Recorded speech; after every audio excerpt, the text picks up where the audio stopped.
Welcome to the Find the Way podcast. In this show, we will try to explore what is happening in emerging markets and how entrepreneurs, investors, and communities are simply finding the way to make phenomenal things happen, regardless how volatile the environment may sometimes seem.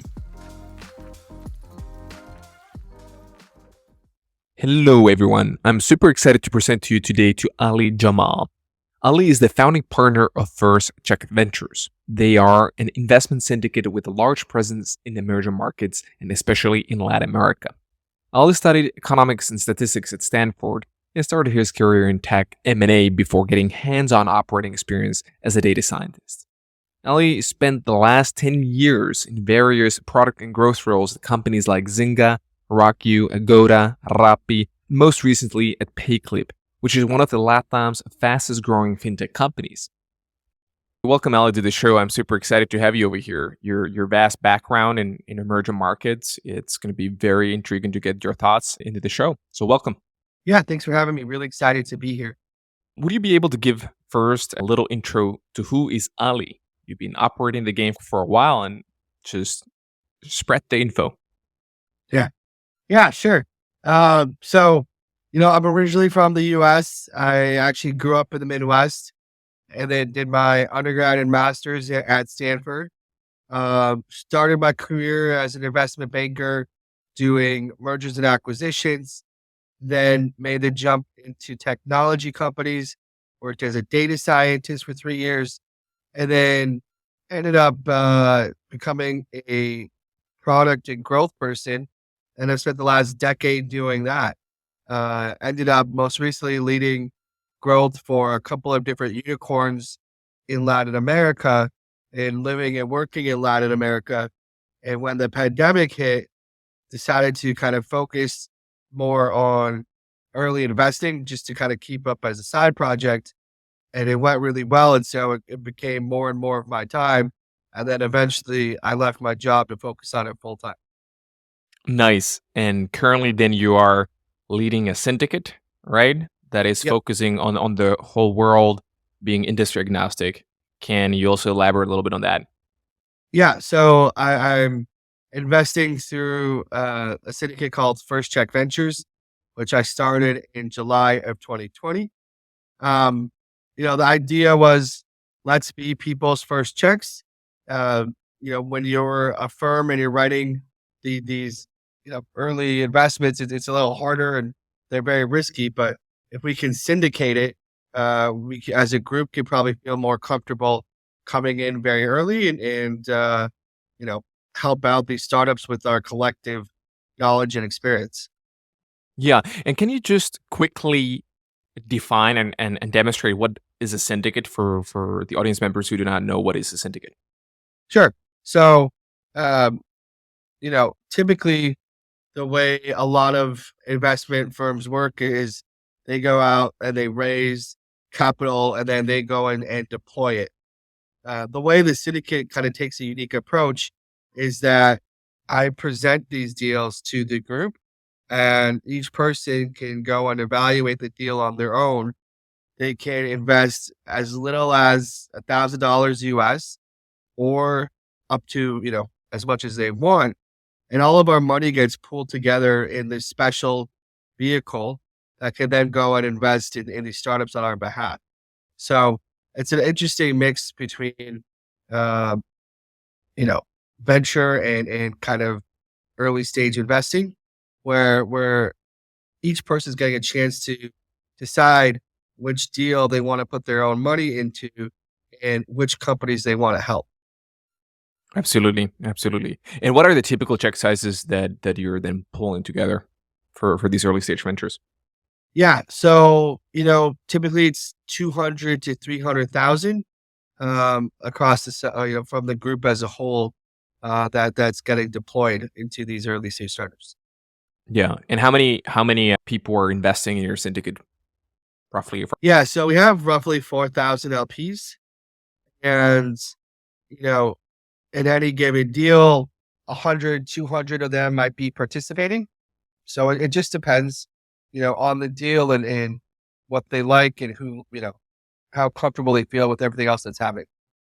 Cool. And if we look at the scope of your portfolio currently, you have big allocations in multiple different emerging markets. If you can elaborate on that, where have you been investing? What markets? So, you know, I said I lived and worked in Latin America for several years. I'm currently, actually based in Latin America, being in Puerto Rico. Uh, and so, you know, we saw a pretty big opportunity there. And so, one kind of presenting those deals, or those deals ended up also resonating a lot with the syndicate. But two, it's also, I think, where my passion and interests are. So a lot of stuff that we're doing in general tends to be in emerging markets, but particularly I think a lot tends to be in Latin America.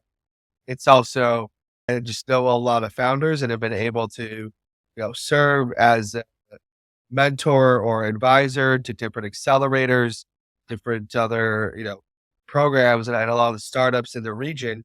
And so I get a chance to see and work with a lot of these founders very early. I just built up a closer relationship and dialogue with them. Absolutely. And you mentioned there that your personal intrigueness to emerging markets and the passion, the drive for emerging markets made you to move into multiple different countries, and now currently it's still your main gig. Where is that coming from? Why emerging markets? I've always loved to travel and explore different places.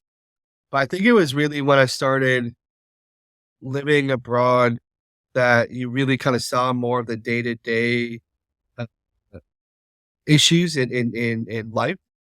And, I kind of particularly reflect back where I had visited Thailand in 2013, and I had spent a couple of weeks there. And then I ended up going back for my interview when I was getting recruited there. And in that, 4-year period between 2013 and 2017, I just saw a massive change uh, in the day-to-day life, right? Hmm. Because all of a sudden we now had all of these mobile app solutions to make life easier, right? And maybe you don't think about it on a day-to-day basis, how often you are now using these apps. But, uh, you know, we now had Uber and Gojek and Grab. And so I no longer had to deal with trying to hail a cab, explain to them where I was going, make sure that we were going in the right direction, that I was getting Hmm. dropped off at a place that was, the right place I needed to go. It just, all of a sudden it took this huge worry off of your head, right? Yeah. When you do get dropped off at a place, you now no longer have to go and ask locals, okay, how do I get to this place? And hope that they speak English and hope that they can direct you. You're now able to look on your phone, pull up Google Maps and see, hey, it's 50 meters down this alleyway. And then I take a right, it's 20 meters down there. And that's where I'm going to go. Right. So all these things just kind of started to make your life way easier. And I just realized that, you know, the impact that these sorts of things could have on your day-to-day life and where technology had penetrated, it just felt very similar to living in the US or living in, you know, like other places I had lived. Uh, and then started to question, hey, why can all of these things change so quickly? But when I go to set up a bank account, it still takes me a month. And when I need to go Yeah. and try to rent a property, I can't do it online. I have to go and get an agent, and then I have to go and provide proof of income. And luckily, I found somebody who was super helpful, uh, who could walk me through it and show me the places and all this sort of stuff. But you know, just in general, a lot of these things felt like they were still being done the way they were done 50 years ago, and yet we now have you know grocery delivery and food delivery and apps and payments and all these things that are done in a very 21st century world. And so I just felt like there's this opportunity to impact a huge number of people and give them the everyday conveniences that we have in kind of the Western world, or even in China, and in a lot of cases. Yeah, absolutely. I agree with that opportunity to make a huge impact on providing new digital solutions and new services that a lot of people in emerging markets have not utilized before. And now, when you see a big upwards mobility in terms of people moving up into the middle classes, they have more disposable income, more cash, and the demand is radically increasing for these type of conveniences that we, let's say, have used in let's say in the US or multiple European countries, right? Um, and then, would you be able to describe? You have made investments all over Africa. You have Asia, Middle East. We talked about a couple weeks ago that hey, you have 4 to 5 investments in Pakistan, North Africa, and then if we took LatAm. So, would you be able to give your thoughts that what are the main differentiating factors between Latin America and now, if we look at the African region and then towards Middle East and Asia? Yeah. Um, so I think that there's several things that have, you know, happened kind of across the board. Um, One is in Latin America, there tends to be a very similar culture and language, right? So kind of most of Latin America, except for Brazil, it's Spanish first. Uh, there tends to be a lot more migration and immigration between all these places. So if Hmm. you're in Mexico City, it's not unusual to find a Colombian or a Argentinian or a Chilean or it be at a restaurant and hear all the different kinds of accents and people from all over. Um, and then I think one of the biggest things actually has probably been Latin America's history of stability. Um, there haven't been many major wars or inner fighting between the different countries or regions. Whereas when you compare that to, you know, Africa or Southeast Asia, or even MENA, there's been a lot more kind of um, skirmishes and disagreements and kind of tension historically between places. And so I think kind of the more monoculture of kind of religion, language, uh, has created a series of more similar laws, legal reciprocity, migration that allows for a greater kind of exchange of ideas and opportunities. Hmm. And what is the market like if you go to Northern Africa? How would you say that from a macroeconomic perspective? Are they at the same level? Are they behind in terms of their development? Of course, we cannot generalize fully to these are big continents, big places with multiple differences. But if we need to generalize regarding the stage of development, what are the key differentiating factors between Africa, LatAm, and Asian and Middle Eastern markets? So I think there's, different aspects of based on kind of what's happened historically, who's been in charge and how adopted they have been of new technology. A lot of the different technologies that we were talking about, right? Whether it's ride hailing, food delivery, grocery delivery, financial services, marketplaces, there are a lot of opportunities for the government to come and stop expansion or stop innovation, right? So we saw that even in the US, initially with Uber, where a lot of the cities and states were banning Uber because of the uh, uh, taxi issues, right? So you'll see that again in some of these different countries in throughout the world, right? And some of them are in Latin America, and some of them are in Africa and Southeast Asia. Different countries will embrace different aspects and have different relationships with technology and technology companies. They'll have different relationships with foreign investors, with foreign companies. Um, so it's not even just government wise, but also locally, right? How embracing are the people of investors' ideas from outside. So it really varies a lot, not just region by region, but country by country, and oftentimes even city by city within that country. And so, based on the laws that are there and how open they are to innovation, to startups, to ideas coming in, based on how open they are to immigration and allowing different types of people to come in, how strong the education centers are, not just primary, secondary, but also how strong are the universities and how strong is their technology programs there, right? We'll see different hotbeds pop up in different regions.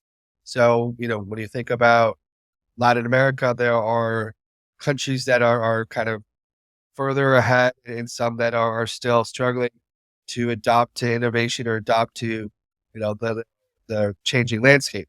And you'll see that same concept play out in Southeast Asia and in Africa and in MENA, where two countries even side by side will have very different approaches to technology, to startups, and to innovation. So I think one of the things to keep in mind is less about these kind of generalities. And I tend to kind of look at it more as, what's actually already been developed and where are they in their Hmm. kind of life cycle. So a lot of the first things that you need to do are really around kind of access to finance, access to banking. If people don't have money, then, it's hard for anything else to kind of happen. So the first couple things I tend to look at is like, how banked is this population? What kind of Hmm. access do they have to credit and debt? How many, like, what's the GDP per capita? These kind of somewhat basic questions, but then it kind of starts to give you a perspective of, okay, there's, very little in terms of an aspect or an attribute here. Is that an opportunity for innovation, or is there a reason why it doesn't exist just yet? Yeah. And from there on, if we look at the distribution of your portfolio, a larger chunk, correct me if I'm wrong, is in Latin America compared to Africa or Southeast Asia or Asia overall. Does that mean that these underlying foundations, e.g., access to credit, banking, being part of the formal economy, is more advanced currently in Latin America, which means that they have created the foundations for new emerging technology companies to really go out there and go out faster. And that's why you're now seeing more scalable opportunities in Latin America compared to other emerging markets. So it's not only that, right? Like, I think there's also just access to deals and unique deal flow, what you feel comfortable with, where you're getting stuff that's really unique and where you can really understand the founders and add value to them as well. Hmm. And so to a certain extent, it kind of becomes like a flywheel where once you made a few investments in a specific region, more and more founders reach out to those founders that you Yeah, invested yeah, in, those founders that you invested in refer you. You understand the ecosystem more. You can help out the companies that are approaching to you more. And it kind of just goes like that. So, you know, there are places where there's been incredible technology adoption across all of these regions, right? Like when you think about Singapore or Taiwan, those are incredibly technology forward and, um, have a lot of interesting things happening. But I'm just not as uh, ingrained into their ecosystem, and so I don't see as much deal flow from them. And I might have a harder time picking the winner in those markets.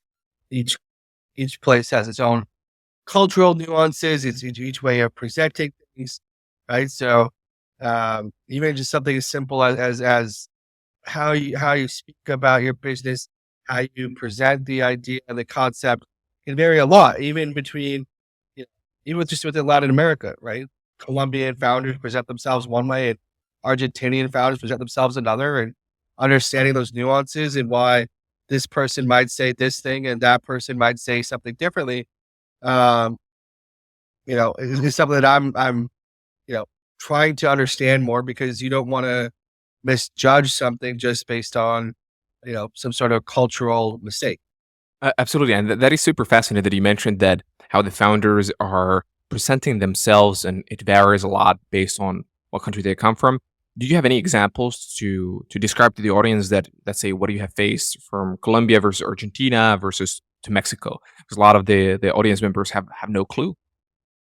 Yeah. So, and again, I don't want to generalize, but, uh, a lot of what you're trying to figure out as an early stage investor is how how enjoyable is it going to be to work with this person, and Yeah, how honest are they? How truthful are they? Um, you know, how open are they to feedback? In some places in Latin America, right, have a more bravado or cowboy culture, right? And so they're yeah, more kind of aggressive maybe towards you. And, if you give them feedback, they might fight with you and tell you like, no, I'm right. And, you're wrong and yeah. screw you. Right. And we have like in Latin America, there are a lot of jokes about how, different people or different countries have these sorts of attitudes and how like, no matter what, people from this country are always negative, and no matter what, people of this country are always a little, tell you to go F yourself kind of a thing. Right. Um, Yeah.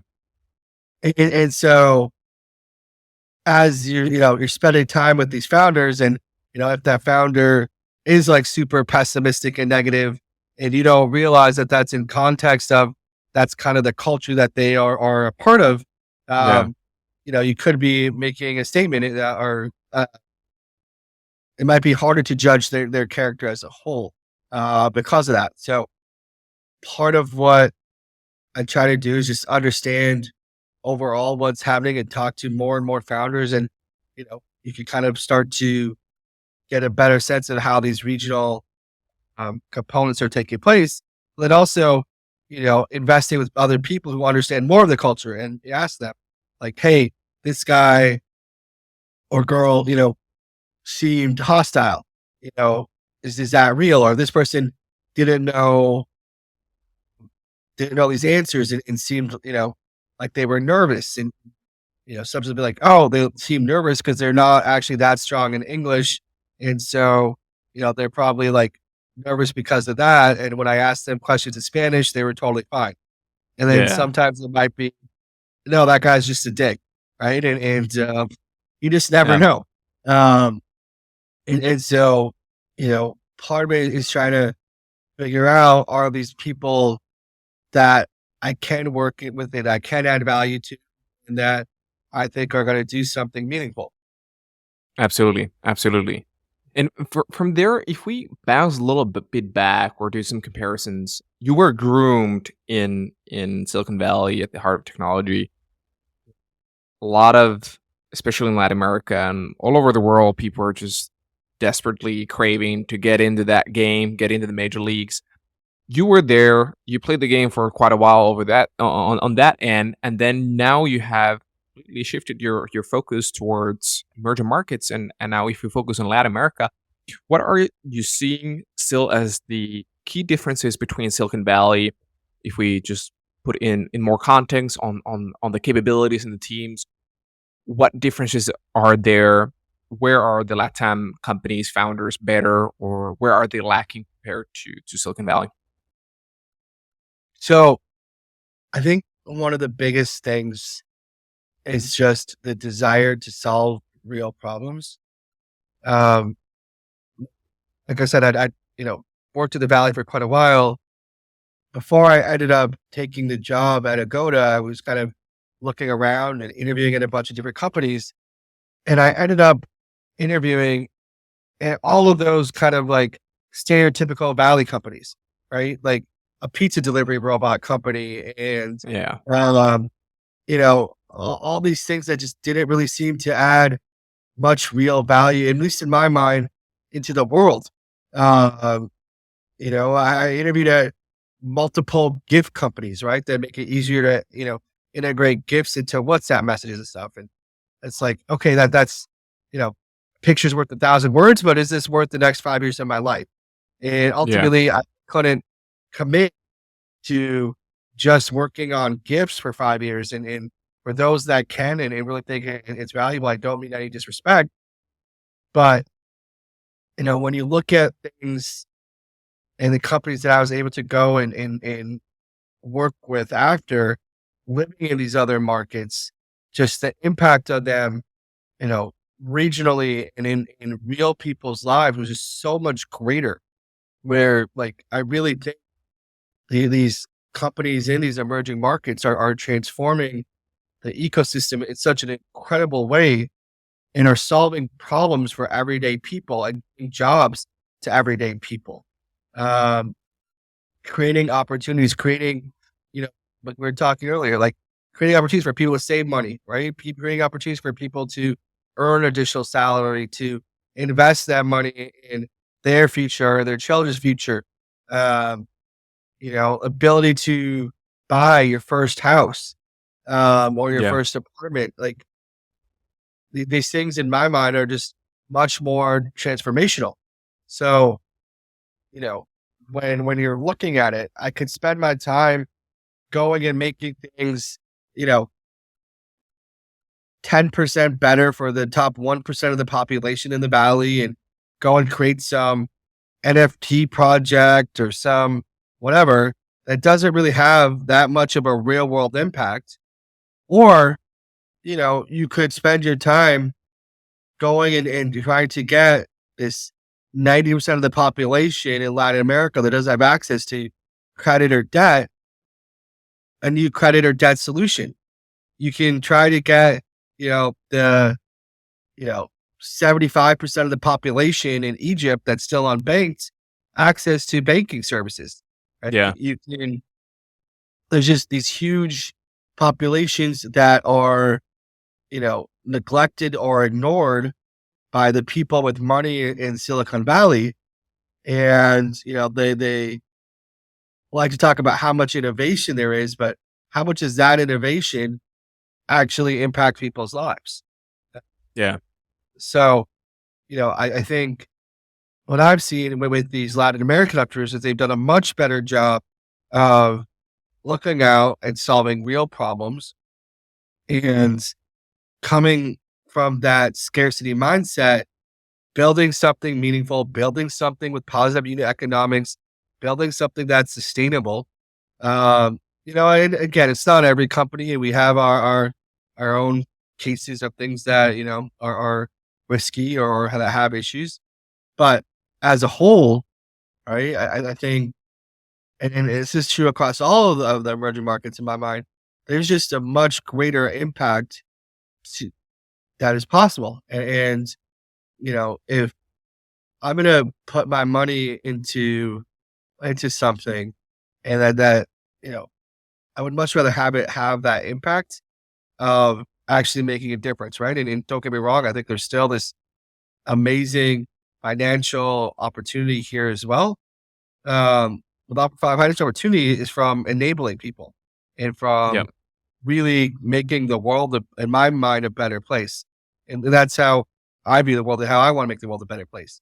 Um, so to me, that's what really excites me and motivates me, and why I get excited about emerging markets. Why I have no problem, not spending more time in the valley. We just see Yeah. so many people chasing the same ideas, trying to do the exact same thing again and again. We don't need a 5 million dating app, right? We don't need another, way to, invest in crypto in the US, right? Like maybe we need that in Latin America. Maybe you need that in Africa, but like the things that people are trying to solve in the US, just time after time, just don't seem to be as interesting, as realistic, as game changing as what we're seeing out of these emerging markets. Absolutely. And do you see that? Okay, that's your personal situation. You got a little sick of seeing that vitamin company after vitamin companies being popping up, and you would spend your 5 years, next 5 years of your life in these type of projects. You find more meaning of working within the environment of emerging markets. Do you see that that could be happening on a larger scale for people, employees working in in in the US or Europe?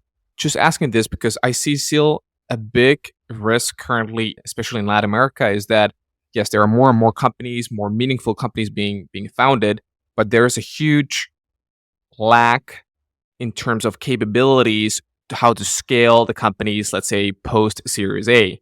There is now a lot of enthusiasm, a lot of excitement. People are just funding companies. There's more liquidity coming into the market. But when we go into a different scale, if we take the US or the Europe as an example, you have a lot of these people who have been there, done that 2, 3, 4 times through multiple different stages of the company's life cycles. Here, there's a lot of excitement, enthusiasm, but still the teams are not composed in a way that a lot of these teams are as experienced.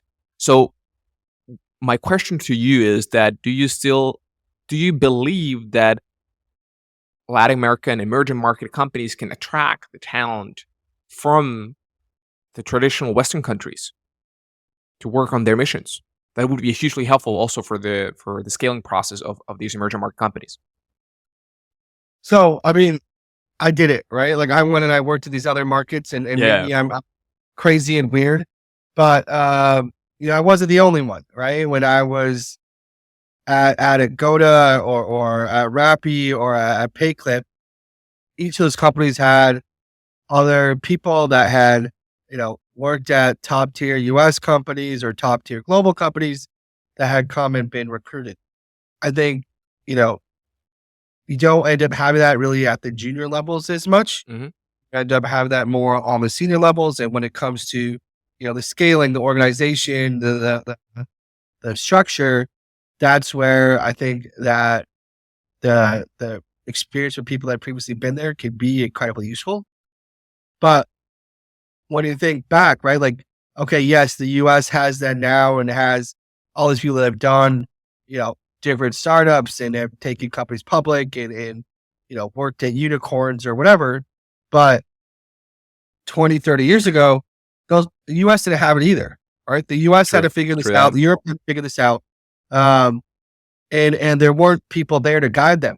So I feel like in a lot of ways, this opportunity is actually a lot easier because one, we're all now much more technology savvy. So we can hop on a Zoom call with some expert from, any of these other markets and get advice very quickly True. on what's happening. Two, we have more and more people that have actually been there globally that we can tap into and that, might be looking for opportunities or looking to have a greater impact. We have a much more, robust investing, I think now versus hmm before and just much more knowledge about it. So even when you go and you look at a lot of these cap tables for Latin American startups or for African startups or, South Asian startups, it's not just local people that are on that cap table, right? We have more and more Silicon Valley investors, advisors, right? And so if you see somebody who's building, the Square for Southeast Asia, there's actually a good chance that they have somebody from Square that is advising them or mentoring them or helping them out in some meaningful way. So, you know, I, I think it's struggle. It's always going to be a struggle to get from, you know, pre-seed to seed to Series A to, all the way through the whole alphabet of raises. And, it's hard, right? If it was easy, then everybody would be a billionaire. There's a hmm lot of challenges and there's a lot of things that can happen between day one and, a potential exit. But there's more and more resources. It's easier to communicate with people. And there's just more, I think, knowledge floating around than ever before. And so I think now is actually, probably a much better time and a much easier Yeah. time. And once you actually have more of these models that have worked and have reached these huge scales, it now just proves it out all that much more, right? Now we have seen payment companies become worth a billion, worth 10 billion, worth 50 billion. And so you can see that, hey, it is possible to grow something to that sort of scale, at least to the world, right? We now have companies that are worth trillions of dollars. It's possible to have $1 trillion company. So you can start Yeah, to think of what what you can do to get your company into that kind of realm. absolutely, absolutely. And then just if we go for the final theme of the day, I would like to get your thoughts and pick your brains on the matter. Is that the future state of Latin America in a way that currently there's a lot of copycats that are being produced, are coming out for obvious reasons, proven models, as you just stated.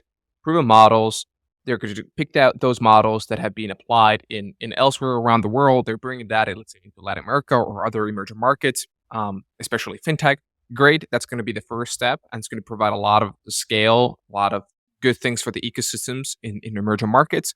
But what do you think that is going to be the next wave of technology or capabilities that are being built, let's say, for instance, in Latin America, that folks in the US or Europe are going to be behind, or they're going to start adopting more and more? Just as an example is that whole Web3 over here is a completely different game, in my opinion, that it is in Europe. And it has been super intriguing for me to move into this region. And coming from Finland, coming from Northern Europe, where basically I've never utilized cash in my whole lifetime, we have never really seen the value of crypto. Of course, you have people who have played the game of crypto, won, lost. But if we have to generalize, the majority of the population still believes it's a complete scam. They don't believe it at all. But then when you move to Latin America, you come to Argentina, that how people are really suffering with their own currency. Crypto is one of the most stable ways to save money, how to use it. You see how the employees are getting paid in crypto and in US dollars. Companies are getting investments in USDC and other cryptos. So I see that one big thing is that because people are not believing in the world of Web3 especially in Northern Europe in the same ways, a clear leading indicator for me is that the amount of developers you have in Latin America focused on Web3, how people are believing in that. You just a couple weeks ago, there was an announcement between MasterCard and Binance in Brazil that they're going to just bring huge scale for people to utilize crypto in their day-to-day payments. So it's like, I have a feeling that this might be a situation 10 years from now that Northern European countries are going to be so behind that they need to adopt all the solutions that are being developed in Latin America. So is there anything similar that you see that will be taking place in 10 years from now or 20 years from now, that technologies that are being developed in Latin America or other emerging regions, that Western players are going to become dependent on their talent and capabilities? So I think there's a few things. One is I think we start to develop certain strengths in certain ecosystems. And particularly now that we do have this huge rise of unicorns and how they're concentrated, where they're concentrated, the cultures that they created, we start to see this kind of next wave of entrepreneurs, I think, is going to be from a lot of these companies. And that's the same thing that happened, in the US and in Europe before as well, right? So you had PayPal, and then you have this PayPal mafia.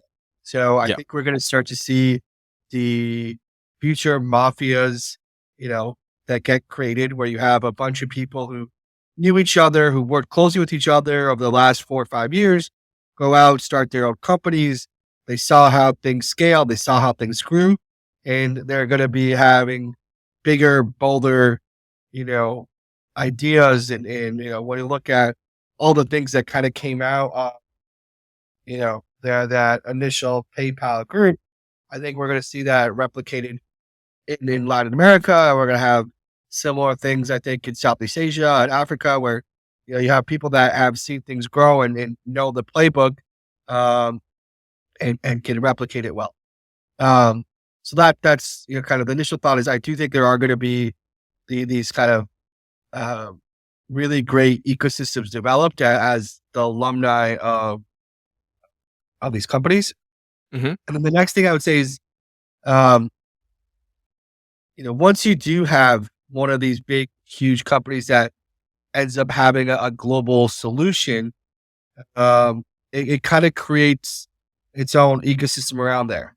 Yeah. And so, I think in Northern Europe, you had like Nokia, right? And then the whole mobile, um, kind of community spread out from that. And Yeah. it kind of became a hub of doing things with mobile. So I don't know which of the, companies in Latin America is going to be that, but I think it's going to happen. And I think it's going to end up becoming that,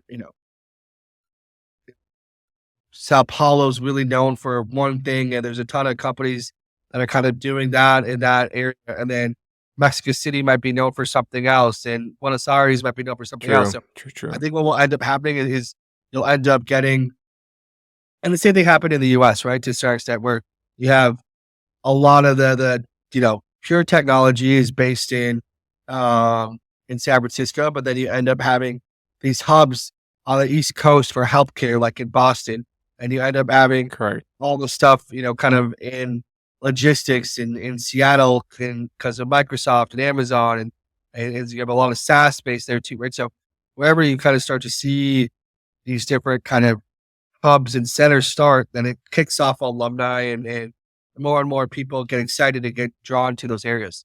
Right.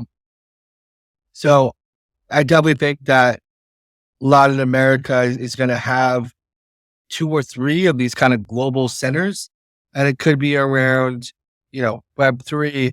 It could be around other kind of natural resources that we have here that they aren't as present in other places. There's a lot of kind of logistical supply chain, farming, agricultural Yeah. things that are produced here. So there could be a huge agriculture market. We have a lot of issues kind of with banking and with trust in the banking system. So maybe it's FinTech and security and things of that nature, right? There's a lot of fraud that takes place. So maybe more on identity and security and it's hard to say for sure what's going to happen. Latin America is one of the um, most urbanized populations in the world. A lot more innovation around cities and transportation and could also spring up. So, I think there's a lot of unique potential here. It's hard to make just one bet on the future. 'Cause I think all these things are going to continue to change and grow rapidly. Yeah. And so that's why I'm excited about, making multiple bets in the region and seeing multiple versions of the future that could play out. Absolutely. Absolutely. Hey, thanks, Ali, overall for sharing your views on the region, some of the key differences that we went through between other emerging regions. It's been super cool to have a chat. So thanks a lot for participating today, and I look forward to you have another chat in 10 years, and we can look back and see that what were major hubs, especially in Latin America, that what verticals are here, and what are the major cities that where these ecosystems are going to be the greatest. Yeah. I look forward to that too. Thanks, Ali. Thanks.